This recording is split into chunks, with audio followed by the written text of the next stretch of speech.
Pag nakita ito ng re-regaluhan nyo, for sure na matutuwa yun and ma-excite. Alam niyo ba kung anong laman nito? Mga mima, kung naghahanap kayo ng pang-regalo, pang-giveaway, or pang-souvenir, eto yung isa sa marirecommend ko. Tignan nyo naman doon, napaka-sosyal. Meron pang paper bag. Pag nakita ito ng re-regaluhan nyo, for sure na matutuwa yun and ma-excite. Alam niyo ba kung anong laman nito? 3-in-1 bath towel. Eto siya. Meron pa siyang pa-box. Ang sosyal, di ba? Ganyan siya. Eto siya mga mima. O, di ba?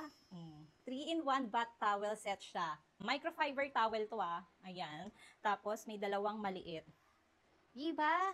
Ang ganda ng kulay, color beige. Meron pa tong ibang available na color na pwede nyo pagpilian. Honestly speaking, hindi siya hindi siya masyadong makapal, manipis lang siya. Pero okay na to, 'di ba? Juicy pa ba yung pagre-regaluhan mo? Ang perfect nito, 'di ba? Kasi lagayan pa lang, 'di ba? Bongga na, matutuwa talaga yung pagre-regaluhan mo. Pwede din siya pang giveaway or pang souvenir this coming Burr months.